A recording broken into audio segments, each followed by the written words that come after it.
Hello, hello, hello. This is Rita JL. I want to take this opportunity to welcome you in Rita Finance YouTube channel. And if you're new to this channel, welcome. Subscribe to it. And if you're a regular viewer and you're yet to subscribe to this channel, please feel free to do so. Share this video as well with your friends, loved ones, workmates, schoolmates, relatives, or with anyone who you think is going to benefit from the teachings that are being provided in this channel. Like this video as well and click the notification button so that you can be notified once we upload new video in this channel. Fella, I want to thank you for keeping up in the Rita series.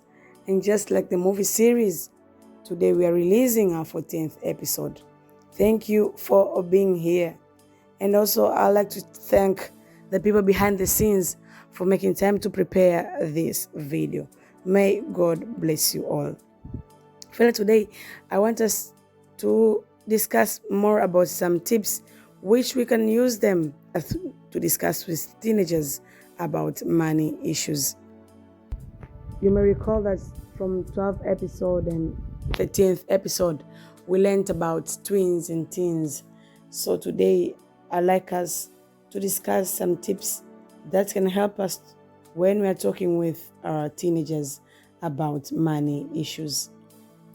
Remember that all the teenagers who are now in their 18s or 19s years of age, they're young adults and they can be involved in everyday decision making of their lives.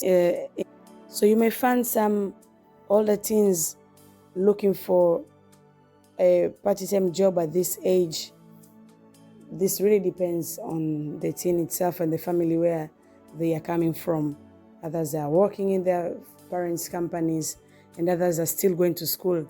But you have to make sure that school remain their top priority, as research suggests that education and training has a major impact on future earning power.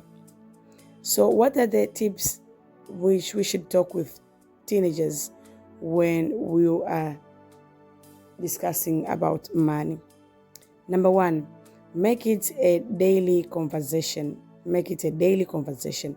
So engage your kid in a daily conversation about money. For example, if your kid is a day scholar, ask him or her, how did she or he spend the money allowance, the pocket money which you gave him for that day in the morning? Tell her to give you a roughly estimate of how he used that money. And after receive the feedback, try to advise him what he could do better if you see there's some gaps in the way he or she used the money that you gave him. If their kids are at boarding school, make sure when they return home during holidays, you discuss with them money issues about how they use their pocket money. And even if you give them some money during the holidays to purchase their items, make sure you discuss with them on what items have they purchased, or how did they use the money which you gave them. So ensure all the money which passed through the hands of your kid, you have discussed with him or her on how they have utilized it in a daily basis. Tip number two, you really need to start young. As I said, as soon as your child can be able to count numbers, please, you can introduce them to money topics. It's never too early to start. So introduce him to different money topics, as now he can be able to count, maybe it's shillings or it's cents or it's dollars. Introduce him to these money topics. Number three, really discuss the fundamentals about money with them. So once they understand the idea of money, introduce them to the basic concepts of how money is used wisely. So encourage kids to set goals and save for the future. ask them to set goals and save for the future. I do remember when I was a teenager, one of my friends used to like to this business of selling shoes. So usually use this pocket money saved for the pocket money, so that when during holidays he can go purchase shoes, the second-hand shoes from one region in the country and sell it to another region, the region where he was staying. He was residing with his parents.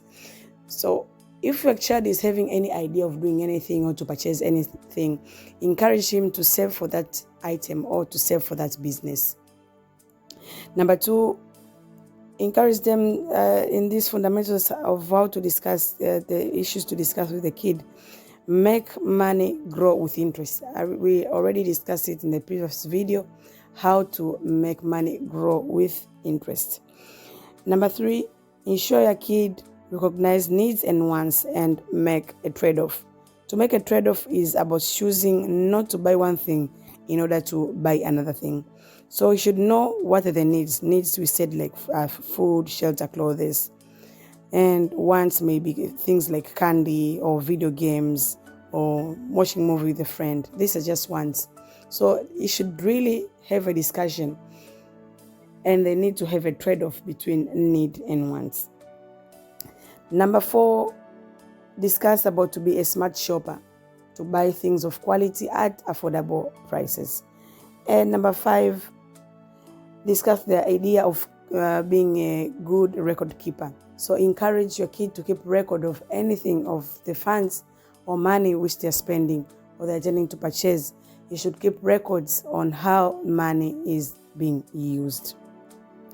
Another tip to discuss about money with a kid is to let kids make decisions. So in case you give them pocket money, let them make their own decision first, and then ask them why they made that decision. So this approach will help the kid to recognize the difference between needed wants, and second, to set their spending priority. So help your child create his own personal budget and map out the spending plan. And after he's made that, you ask, why did you make this decision of purchasing this? Or why do you want to buy this need? Or why this want? You make them first make their own decision. Also, this will instill in them the sense of being ready to be good decision makers in the future as they are young adults. Thank you, fella, for listening to this. And as usual, tell a friend to keep it locked with the Rita series. See you in the coming 15th episode. Bye.